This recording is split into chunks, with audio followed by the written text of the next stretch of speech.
দক্ষিণেশ্বর কালী মন্দির কলকাতার অদূরে গঙ্গা নদীর তীরে অবস্থিত। 1855 সালের 31শে মে স্নানযাত্রা দিন জমিদার রানী রাসমণি এই মন্দিরটি প্রতিষ্ঠা করেন। এই মন্দিরে দেবী কালীকে ভবতারিণী নামে পুজো করা হয়। 19বিংশ শতাব্দীর বিশিষ্ট যোগী রামকৃষ্ণ পরমহংসদেব এই মন্দিরে কালী সাধনা করতেন। দক্ষিণেশ্বর কালীবাড়ি কামারহাটি, উত্তর 24 পরগনা জেলায় অবস্থিত। কথিত আছে রানী রাসমণি দেবী কালী স্বপ্নাদেশ পেয়ে এই মন্দির প্রতিষ্ঠা করেন। 1857 থেকে 58 সালে কিশোর রামকৃষ্ণ পরমহংস এই মন্দিরের পুজোর ভার গ্রহণ করেন। পরবর্তীকালে তিনি এই মন্দিরকেই তার সাধন ক্ষেত্র রূপে বেছে নেন। সোদপুর থেকে DN-43 ধরে এক বাসে দক্ষিণেশ্বর চলে আসা যায়। স্ট্যান্ডে নেমে রাস্তা পার হয়ে স্কাইওয়াকে করে মন্দির চত্বরে প্রবেশ করতে হবে। স্কাইওয়াকে সকলের জন্য যেমন এসকালেটর আছে, তেমনি অনেকের অসুবিধার কথা মাথায় রেখে সিঁড়িও রাখা হয়েছে। এসকালেটর করে উপরে উঠে স্কাইওয়াকে হাঁটার মজাটাই আলাদা। যারা প্রথমবার আসছেন তাদের খুবই ভালো লাগবে। স্কাইওয়াকের মধ্যে কিছু সিটিং অ্যারেঞ্জমেন্টও করা আছে, যেখানে আপনারা কিছুক্ষণ বসে রেস্ট নিতে পারবেন। এই স্কাইওয়াকে প্রচুর ফটো সেশন হয়, আমরাও বাদ যাইনি।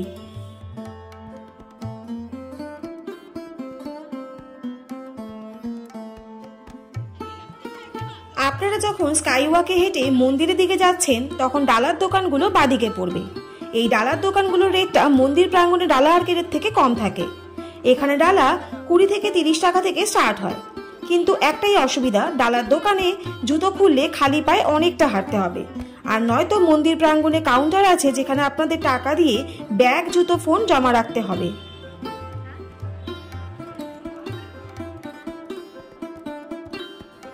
এই হলো স্কাইওয়াকের এন্ডিং পয়েন্ট। এখানে আরেকটা এসকালেটর এবং সিঁড়ি আছে, যেখান থেকে নেমে আপনারা মন্দিরের মেন গেটে পৌঁছে যাবেন। স্কাইওয়াক থেকে নেমে এসে এই হলো মন্দিরের সিংহদুয়ার। মন্দিরে গেট দিয়ে ঢুকতেই প্রথমে চোখে পড়বে এই বিশালাকার শ্রী রামকৃষ্ণ পরমহংসদেবের প্রতিচ্ছবি। এখান থেকেই মন্দিরে ছবি তোলা যাবে। এরপরে মন্দির চত্বরে ফটোগ্রাফি স্ট্রিক্টলি প্রহিবিটেড। আমরা কাউন্টারে ব্যাগ, মোবাইল জমা দিয়ে মন্দিরে প্রবেশ করে মায়ের পুজো দিলাম। ডালা আর্কেড থেকে ডালা নেওয়ার সময় জুতো ওখানেই জমা রেখেছিলাম। আপনারা কাউন্টারেও জুতো জমা রাখতে পারেন।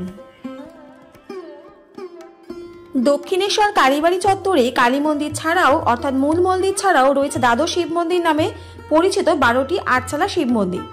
মন্দিরের উত্তরে রয়েছে শ্রী শ্রী রাধাকান্ত মন্দির নামে পরিচিত রাধাকৃষ্ণ মন্দির এবং মন্দিরের দক্ষিণে রয়েছে নাট মন্দির। মন্দির চত্বরে উত্তর পশ্চিম কোণে রয়েছে রামকৃষ্ণ পরমহংসের বাসগৃহ। মূল মন্দির চত্বরের বাইরে রামকৃষ্ণ পরমহংস ও তার পরিবারবর্গের স্মৃতি বিজড়িত আরও কয়েকটি স্থান রয়েছে, যা আজ পুণ্যার্থীদের কাছে ধর্মস্থান রূপে বিবেচিত হয়। মায়ের পুজো দেওয়ার পর চলে গেলাম ফুড প্লাজা বা ভোজনালয়তে। আগে যে কচুরির দোকানগুলো ছিল, সেগুলো এখন এই ফুড প্লাজার মধ্যে এক ছাদের তলায় হয়ে গেছে। তবে আগের থেকে এখন অনেক বেশি ঝাঁ চকচকে। আমরা অর্ডার করেছিলাম হিঙের কচুরি, চানা ভাটুরা, ধোসা, লস্যি আর চা। হিঙের কচুরি নিয়েছে 50 টাকা। খেতে ঠিকঠাক ছিল, আগে হিঙের গন্ধ এবং স্বাদ দুটোই মিসিং। ছানা ভাটুরা 100 টাকা প্লেট, খেতে মোটামুটি ছিল। আর ধোসার 100 টাকা প্লেট। ধোসার টেস্টটা ঠিকঠাক ছিল। আসলে খিদের মুখে সবই ভালো লাগে, কিন্তু খাবারের কোয়ালিটির তুলনায় প্রাইস অনেকটাই বেশি। মাটির ভাঁড়ে চা এবং লস্যি নিল 50 টাকা করে। খাওয়া দাওয়া করে পেটটা ঠান্ডা করে চোখে পড়ল সন্ধে হতেই মন্দিরের আলোকসজ্জা। সে যেন এক অপূর্ব দৃশ্য। সাথে সাথেই কয়েকটা ফটো তুলে নিয়ে আবার নিজের বাড়ির দিকে রওনা দিলাম। আজকের ব্লগটা শেষ করার আগে আপনাদের কিছু জরুরি ইনফরমেশন দিয়ে দেওয়া দরকার। প্রথম হলো মায়ের মন্দির ওপেনিং এবং ক্লোজিং টাইম। মন্দির খোলার সময় হলো সকাল 6:30 থেকে দুপুর 12:30 এবং দুপুর 3:30 থেকে সন্ধ্যে 7:30 পর্যন্ত। দ্বিতীয় হলো স্কাইওয়াক এবং মন্দির প্রাঙ্গণে ডালার দাম কত। স্কাইওয়াকে ডালার দাম 21 টাকা 31 টাকা থেকে শুরু হয় এবং মন্দির প্রাঙ্গণে ডালার দাম 51 টাকা 101 টাকা থেকে শুরু হয়। তৃতীয় হলো মন্দিরের বাইরে কাউন্টারে আপনাদের কি কি জমা রাখতে হবে এবং তার মূল্য। মন্দিরের ভেতরে ব্যাগ, জুতো, মোবাইল, ক্যামেরা এগুলো কিচ্ছু অ্যালাউ নয়। তার জন্য এই কাউন্টারে জমা রাখতে হবে। আর তার মূল্য হলো ব্যাগ রাখলে 10 টাকা, জুতো 3 টাকা এবং মোবাইল 3 টাকা। চতুর্থ হলো মন্দিরের চত্বরে কি কি অ্যালাউ আর কি কি অ্যালাউ নয়। মন্দিরের চত্বরে কি কি অ্যালাউ নয় সেটা আগের ভয়েসেই বলে দিয়েছি। আর কি কি অ্যালাউ আছে সেগুলো হলো ছেলেদের পার্স, মেয়েদের পার্স এবং জলের বোতল। পঞ্চম হলো খাবারের দোকান উঠে গিয়ে এখন ফুড কোর্ট বা ফুড প্লাজা বা ভোজনালয় হয়েছে, যেখানে আপনারা সম্পূর্ণ নিরামিষ পেঁয়াজ রসুন ছাড়া খাবার পেয়ে যাবেন। ষষ্ঠ এবং শেষ পয়েন্ট হলো অনেকেই জানতে চান মায়ের মহাভোগের টাইমিং এবং তার মূল্য। মায়ের মহাভোগের কুপন মূল্য 100 টাকা। কুপন সংগ্রহ করার জন্য সকাল 9টার মধ্যে মন্দির প্রাঙ্গণের কাউন্টার থেকে সংগ্রহ করতে হবে।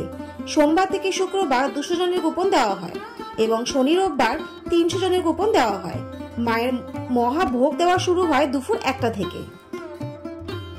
আশা করি আজকের ব্লগটির মাধ্যমে দক্ষিণেশ্বরের মা ভবতারিণী মন্দিরের 2024-এর নতুন নিয়মাবলী সঠিকভাবে বোঝাতে পেরেছি।